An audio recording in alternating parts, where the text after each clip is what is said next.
आप सभी बच्चों को स्वतंत्रता दिवस की हार्दिक शुभकामनाएं। आप सभी जानते हैं कि आज हम भारत की स्वतंत्रता की 78वीं वर्षगांठ, 78वीं मतलब 78 वर्षगांठ जो है सालगिरह हम मना रहे हैं। और जब आपका बर्थडे होता है आपको बड़ी खुशी होती है ना, तो हमारे भारत का एक नया है और दुनिया के लिए आज भी एक उदाहरण बन करके उभरता है। चलो, हमें फिर आजादी मिल गई 15 अगस्त 1947 में। और डे क्या था? 15 अगस्त। तो जब देश आजाद हुआ तो उसको चलाने के लिए नेचुरली आप कोई नई चीज स्टार्ट करते हैं, उसको नए सिरे से शुरू करना होता है। तो हम लोगों ने उसको, देश को चलाने के लिए सबसे पहले हमने कहा कि यहाँ पर एक लोकतंत्र जो है उसकी स्थापना की। लोकतंत्र में क्या होता है? इसमें जनता, आम आदमी की भी उतनी ही महत्वपूर्ण जिम्मेदारी होती है जितनी कि किसी शासन चलाने वाले, चाहे प्रधानमंत्री हो, मंत्री हो, राष्ट्रपति हो, लेकिन उन सबको चुनने की जिम्मेदारी जो थी वो हमने आम लोगों के, हर व्यक्ति के हाथ में दी। तो हमने एक मूल्य स्थापित किए कि सबको इक्वालिटी होगी, सब एक जैसे माने जाएंगे, सबको एक धर्म का, सबका सम्मान होगा। तो हमारा एक पूरा संविधान बना जो हम 26 जनवरी को, जिसको हम मनाते हैं। अब देश भी बन गया, संविधान भी बन गया, लोगों के हाथ में पावर भी आ गई। अब ये था कि देश को, क्योंकि इतने साल से पीछे धकेल दिया ना, तो इसको आगे बढ़ाने के लिए मेहनत करनी है। तो भारत ने हर क्षेत्र में तरक्की की। भारत की जो है विज्ञान के क्षेत्र में, आपको मालूम है हमारा देश जो है अंतरिक्ष तक पहुंच चुका है। और बहुत सारी चीजें ऐसी, बहुत मिनिमल चीजें हैं जो हम किसी दूसरी कंट्री से मांगते हैं। हम हर चीज दुनिया की जो है हमारे देश में ही डेवलप होती है, बनती है, इस्तेमाल होती है, और वो भी बिल्कुल कम खर्च में। तो हमने विज्ञान में तरक्की की। लोगों के एजुकेशन पर जो है काफी ध्यान दिया गया, लेकिन इस पर अभी हमें और ध्यान देने की, मेहनत करने की जरूरत है, जो कि आपका सबसे इंपॉर्टेंट पार्ट है, शिक्षा। एक शिक्षित होने से आप लोगों को, चलिए हम आप पर आते हैं।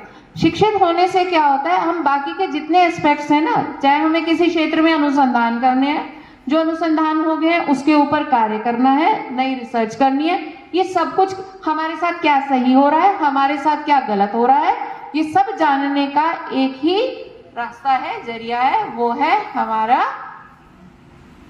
हमारी शिक्षा, हमारा एजुकेशन सिस्टम कैसा हो, जिसमें अभी बहुत चेंजेस आ रहे हैं। तो वो तो सरकार का काम है, किताबें बढ़ रही हैं, इस साल आपकी 6th क्लास में नई किताबें आई हैं, नए जो भी दुनिया में नया आ रहा उसको हम अपने सिलेबस में ला रहे हैं। लेकिन किताब भी आ गई, मैडम भी आ गई, बच्चे भी आ गए, लेकिन करना क्या है, उसको, जो आपको पढ़ाया जा रहा है उसको समझो।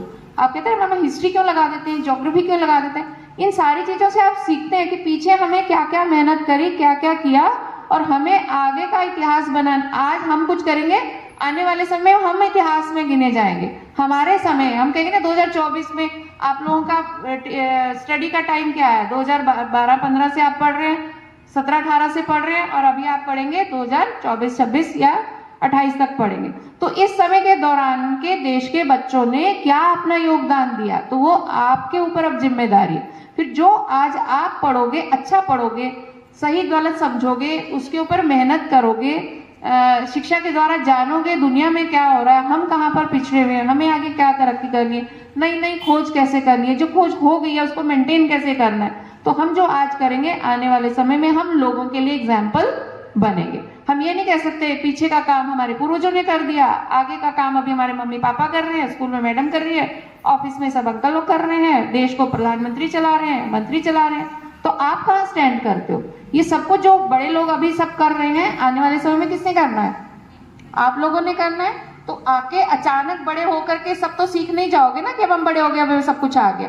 तो उसके लिए अभी आपको क्या करना है, आज ही के दिन से, पर आज ही के क्षण से अभी हमने मेहनत करनी है। तो ये जो संविधान है, हम स्वतंत्रता की महत्वता बहुत है।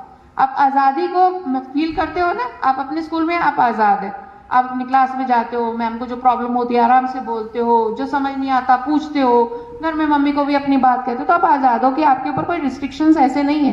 रूल्स हैं, रूल अलग चीज होती है और गुलामी अलग चीज होती है। तो आप लोग सिर्फ नियमों का पालन कर, आप किसी की गुलामी नहीं करते हो। तो ये सब चीजें जब आपको इतनी मिल गई हैं, तो अब हमें मेहनत करनी है कि हम जो है कुछ ऐसा करें कि देश का नाम रोशन करने में हमारा चाहे इतना सा, हम छोटे से एक अणु की तरह से है, एक पार्ट है भारत की इतनी बड़ी जनसंख्या के, विश्व की इतनी बड़ी पूरी आबादी के, लेकिन हमारा पार्ट जो है वो हम कुछ ऐसे, देखो खेल में अभी हमने मेहनत की, जिसने मेहनत की हम ओलंपिक्स में पहुंचे, पूरे देश में नाम हो रहा है कि मनु ने इतना बढ़िया मेडल जीते, है ना।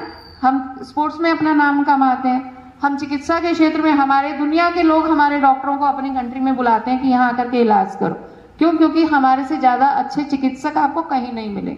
तो हर क्षेत्र का व्यक्ति अपने अपने ये अब आप बड़े हो गए, तो अभी आप इतने छोटे भी नहीं रह गए, 4th class 5th class specially 6th onward के बच्चों को अभी से आपको प्लान करना है कि मुझे कौन सी चीज है जिसमें मुझे इंटरेस्ट आता है और आगे चल करके मुझे इसके ऊपर मेहनत करनी है। मैं ये बनना चाहता हूँ, मेरे को ये लाइफ में करना है, मुझे ज्योग्राफी की चीजें आकर्षित करती है, मुझे साइंस आकर्षित करती है, मुझे नंबर्स को जानना, कैलकुलेशंस करना अच्छा लगता है, मुझे आगे बढ़कर वकील किस तरीके से अपनी बात करते हैं वो करना चाहिए, डॉक्टर कैसे इलाज करते हैं वो होता है, जवान कैसे देश की रक्षा के लिए खड़े रहते हैं, पहरे पर रहते हैं और वो बनना है, साइंटिस्ट बनना है, मुझे नई नई चीजों को खोज करनी है ना, मुझे पत्रकार बनना है, मैं भी देश में जो हो रहा है उसको लोगों के सामने प्रस्तुत करना है। तो ये चीजें आपको अभी से सोचनी पड़ेगी। तो जस्ट ट्राई हार्ड, हमें जो देश ने हमें दिया है उसका अब बदला करने का, आगे बढ़ने का अब हमारा फर्ज है, हमारा कर्तव्य है।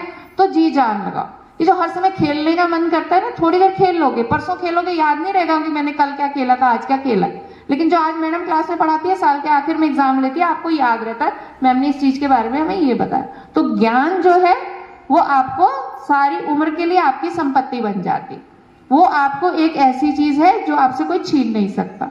तो नॉलेज गेन करने की कोशिश करो, इधर उधर की जानकारियां इकट्ठी करो, दुनिया के बारे में जानो, आसपास के माहौल के बारे में जानो, कोई क्या हो रहा है, कहाँ देश जो है, लोग क्या क्या कर रहे हैं, फैसिनेट हो। और इच्छा सबसे पहले पढ़ने के लिए क्या है, अभी उन्होंने पंच तत्वों की बात करी, तो हर उस पांचों पंचशील तत्वों में सबसे पहला वर्ड सेल्फ है। सेल्फ अवेयरनेस जरूरी है, अपने बारे में जागरूक होना जरूरी है। सेल्फ डिसिप्लिन जरूरी है कि मैं डिसिप्लिन रहूंगा अपने ऊपर, मम्मी के डिसिप्लिन करने से, मैडम के डिसिप्लिन करने से, वो सिर्फ आप डर है थोड़ी देर का, तो मैंने ये नियम मान लिया। तो आपको जो है अपने आप को अवेयर करना है, अपने आप को जो है सुरक्षित भी रखना है, आपके आसपास का माहौल है उसमें सुरक्षित रहना है, आत्मज्ञान लेना है, अपने बारे में ज्ञान लेना है, ताकि मुझे आगे लाइफ में जाकर के जिंदगी में क्या बनना है, क्या करना है। तो अपने ऊपर जब ये सब चीजें कंट्रोल हो जाएंगी तो कोई आपको नहीं कहेगा कि आप ये करो, क्योंकि आप खुद से जानते हो कि अब मुझे जिंदगी में ये करना। आपस में एक हेल्दी कंपटीशन करो, ये इतने अच्छे ले आया, मैं भी तो ला सकता हूँ, तुमने कैसे पढ़ा मुझे बताओ, मैं भी वैसे पढ़ लेता हूँ, तुम्हें ये आ गया मुझे नहीं आया, तुम बताओ, मैं तुमसे सीख लेता हूँ, मुझे ये आया मैं तुम्हें सिखा देता हूँ, है ना। तो इस तरह की बातें करो, मैं ऐसा रिजल्ट लेकर आऊं कि आपको, अभी आपका रिपोर्ट कार्ड था तो थोड़ा सा होता है ना, नंबर ऐसे आया, मम्मी बेचारी ऐसे आ रही है, आपकी शिकायत सुन रही, तो कम से कम ऐसा हो कि हम मैडम आके कहे ठीक है नंबर कम है लेकिन आपका बच्चा मेहनत कर रहा है। अगर आपके लिए टीचर ये सेंटेंस भी बोल देती है ना कि कोशिश कर रहा है, मेहनत कर रहा है या मेहनत कर रही है, तो भी इसका मतलब है आपने दिशा पकड़ ली, अब धीरे धीरे चल रहे हो, आगे कहीं ना कहीं तो पहुंच ही जाओगे। पढ़ता नहीं, पढ़ती नहीं, ध्यान नहीं देती, मस्ती करते हैं, अगर आपके बारे में ये सेंटेंसेस ऑफन आ रहे हैं, ज्यादातर आ रहे हैं, तो इसका मतलब है आपको अपने ऊपर वर्क करने की, मेहनत करने की अभी बहुत जरूरत है। तो हमें जो मिला है उसको हमें आगे बनाना है, उसको बनाने के लिए हमें अपने आप को मजबूत करना है और अपना बिहेवियर अच्छा बनाना है, कैरेक्टर अच्छा बनाना है, अच्छा नागरिक बनना है, अच्छा सिटीजन बनना है, अच्छा स्टूडेंट बनना है। अच्छा बहुत सारे बच्चों की अभी पेरेंट्स मीटिंग कंप्लेन आती है कि वो अपने पेरेंट्स की बात को लेट इट गो कर देते हैं या उनको पलट करके मना कर देते हैं, जवाब करते हैं। ये आपके पास ऑप्शन है ही नहीं कि आपकी मम्मी आपको या आपके पापा या आपके टीचर आपको कुछ कहती है, टीचर को ये तो नहीं कहते ना कि मैम कहती है जरा इधर से ले आओ, तो कहते हो कि मैं नहीं ला रहे, लाते हो ना। तो मम्मी और पापा को भी आपने यही, वो आपको जब कह रहे हैं, जो काम कह रहे हैं कि मोबाइल बंद करो, तो इसका मतलब बंद करना ही है। अगर वो कह रहे हैं कि इस समय पढ़ो तो आपको पढ़ना ही है, समय पे खाना खाओ तो खाना ही है। तो बड़ों का इज्जत करो, उनका सम्मान करो, उनकी बातों को ध्यान से सुनो,